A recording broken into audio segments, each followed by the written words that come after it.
साथियों, नमस्कार। आपने कभी अपने आप से यह पूछा है कि वास्तव में आप किससे डरे हुए हैं और क्यों? मैं राजेंद्र भाटिया आज इसी विषय पर आपके साथ वार्ता करूंगा। क्रोध किसी भी व्यक्ति की सफलता और उन्नति के रास्ते का सबसे बड़ी बाधा है।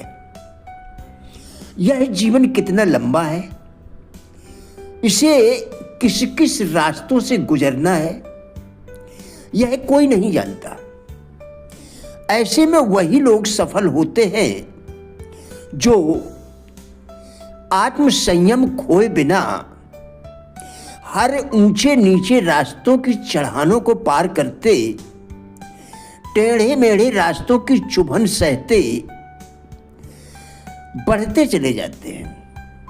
परंतु जो पल भर में अपना संयम खो बैठते हैं, अपनी परिस्थितियों पर आक्रोश से भर जाते हैं, वे शायद पग दो पग चलने के बाद ही झुंझला कर लौट आते हैं।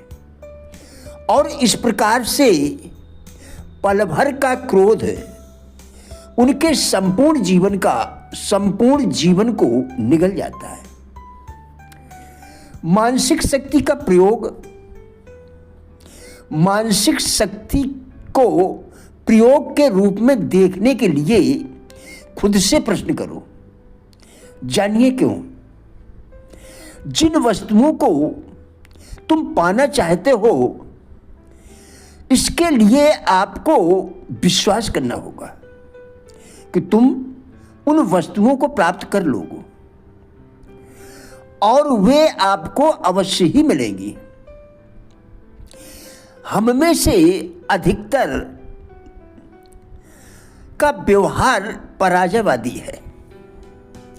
सामान्यतया इसका कारण यह है कि हमें इतना अधिक दबाया गया है और वह भी इतने ज़्यादा समय तक कि हम विश्वास करने लगे हैं कि हम सामान्य और प्राकृतिक हैं, कि हम दबे रहें, हम जीत नहीं सकते, क्योंकि हम कहावतों के पैदाइशी पराजित हैं।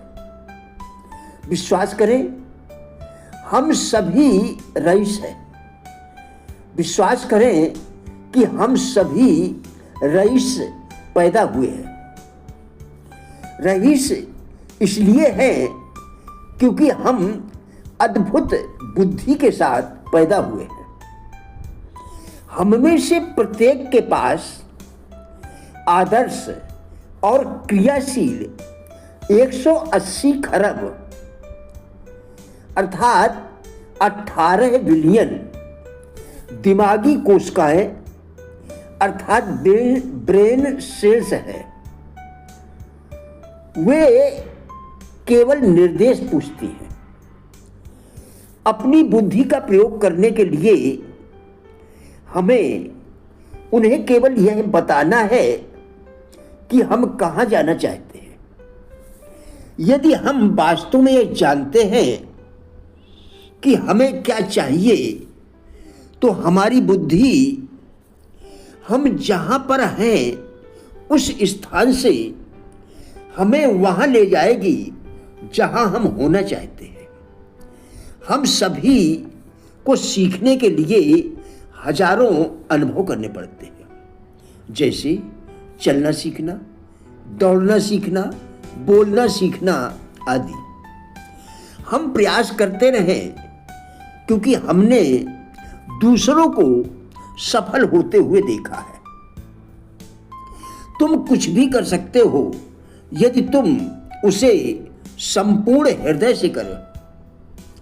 प्रत्येक नकारात्मक घटना अपने में उसी के बराबर या उससे अधिक लाभ के बीज छुपाए रखती है। समस्याएं हमें अपने मानसिक, शारीरिक एवं आध्यात्मिक स्नायु तंत्रों को खींचने पर मजबूर करती है। अन्यथा इनका उपयोग शायद हम कभी करते ही नहीं, शायद जानते भी नहीं कि यह हमारे भीतर है। आप अपने आप से क्यों नहीं पूछते कि आप वास्तव में किससे डरे हुए हैं? याद रखें, केवल एक ही रास्ता है जो आपको यह सुनिश्चित करा देगा कि आप हारेंगे, और वह है कि आप प्रयास ही न करें। आप यदि ठीक ठीक जानते हैं कि आप क्या चाहते हैं तो आप उसे पा सकते हैं। इसलिए अपने आप से पूछें कि मैं वास्तव में क्या चाहता हूं। क्या आप जानते हैं, यदि आप उत्तर के विषय में पूर्णतया स्पष्ट नहीं हैं तो आप उसे कैसे प्राप्त करेंगे? मुश्किल तो यही है कि हम में से अधिकतर अपनी इच्छाओं के विषय में पूर्णतया स्पष्ट नहीं है। अधिकतर व्यक्ति यह नहीं जानते कि वे क्या चाहते हैं, परंतु वे पूर्णतया निश्चिंत हैं कि वह उनके पास नहीं है। हम जानते हैं कि मानवीय बुद्धि के दो मूल हिस्से हैं, एक चेतन और दूसरा अंतर्मन। जहां चेतन हिस्सा सभी प्रकार के निर्णय लेता है, वहीं अंतर्मन सभी प्रकार की व्यवस्थाएं करता है। चेतन क्या को निर्धारित करता है और अंतर्मन कैसे को खोजता है। कृपया दोबारा देखें, चेतन क्या को निर्धारित करता है और अंतर्मन कैसे को खोजता है। यदि हम अपने चेतन मन से क्या ना पूछें, चेतन मन से क्या ना पूछें, तो हमारा अंतर्मन उन्मुक्त सैर करता रहता है और कैसे के विषय में कभी चिंता या चिंतन नहीं करता। अब आप अपने चेतन व अवचेतन अर्थात अंतर्मन की शक्तियों को जान ही गए होंगे। प्रिय साथियों, हमारा उद्देश्य इन वीडियोस के द्वारा लोगों में जीवन के प्रति सकारात्मक दृष्टिकोण एवं जिज्ञासा पैदा करना है। कृपया वीडियो पूरा देखकर विचार करें, क्या आपके लिए यह उपयोगी है? यदि हाँ, तो कृपया लाइक, शेयर व चैनल को सब्सक्राइब करके हमारा भी उत्साह बढ़ाएं। वीडियो देखने के लिए धन्यवाद।